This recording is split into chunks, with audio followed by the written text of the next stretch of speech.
And they knew there was something different about Jesus. They knew that he was the Messiah. They knew, blessed is he who comes in the name of the Lord. And when they say that, they think of scriptures like Isaiah chapter 9, verse 7, where it says of the increase of his government and of peace there will be no end on the throne of David and over his kingdom, to establish it and uphold it with justice and with righteousness from this time forth and forevermore. The zeal of the Lord of hosts will do this. They would have thought of Isaiah chapter 9. They would have thought of Psalm chapter 2, verse 8. Ask of me, and I will make the nations your heritage, at the ends of the earth your possession. They knew that. They knew these messianic psalms that spoke about the Messiah. And here Jesus comes doing these mighty works, and they have no problem proclaiming him. Revelation 17 verse 14 says, they will make war on the Lamb, and the Lamb will conquer them, for he is the Lord of lords and the King of kings. And those with him are called and chosen and faithful. In Revelation 19 verse 16, on his robe and on his thigh, he has the name written, King of kings and Lord of lords.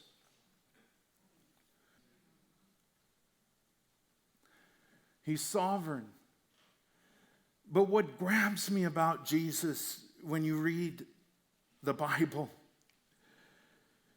when you read the story about Jesus in the Gospels, you're blown away at the heart he has. You're taken back by the heart he has. And one of the most encouraging things to me when I got saved and I started to learn about Jesus, because I had a wrong idea about Jesus, but when I started to read about Jesus, one of the most encouraging things to me was what the Pharisees were saying about him. Look, sinners and tax collectors are gone to be with him. That he is eating with sinners and tax collectors. That was good news for me, because I was a big-time sinner. And I needed to hear that. And I was amazed that God, who is all holy, God who is all pure and righteous, that he would come into this world and he would be with tax collectors and sinners. That's the heart of Jesus, though. And you see it in his triumphal entry when he begins to shed tears. Look at the sympathy of Jesus in verses 41 to 44. And when he drew near and saw the city, he wept over it. God has the big picture. So it doesn't matter how out of control things may appear. It doesn't matter how bad things get. His plans will be fulfilled. In fact, it's all part of the process. That's what it means for me today. Anything that comes to me in this life has to go through God first. I just need to live in obedience to him as Jesus did. Amen. Jesus knew what was coming upon him, right? And half the crowd there, they were probably walking away. You know, they were devastated. They were destroyed. Not destroyed, but they were depressed. And here they are. They're just in there. They're living in fear, right? And Jesus told them, he said, look, I'm going to be crucified. I'm going to be flogged.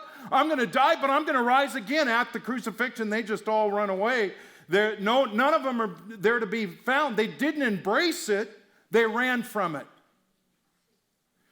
And just because we go through suffering a little bit in this world does not mean that God is not fulfilling his plans in your life. That's prosperity gospel. Prosperity gospel says that if you're in God's will, you will never suffer. Really? Did you ever look at the Apostle Paul? Did you ever look at the disciples? My goodness. And people want to say, as a child of God, I'm not, and this is why Paul writes things like in Romans 8:18, he says, for I consider that the sufferings of this present time are not worth comparing with the glory that is to be revealed in us. That's what he says. So understand this, that God is sovereign from beginning to end.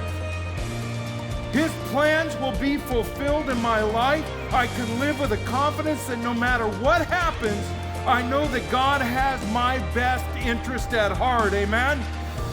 God's plans in my life include the good, the bad, and what? The good, the bad, and the what?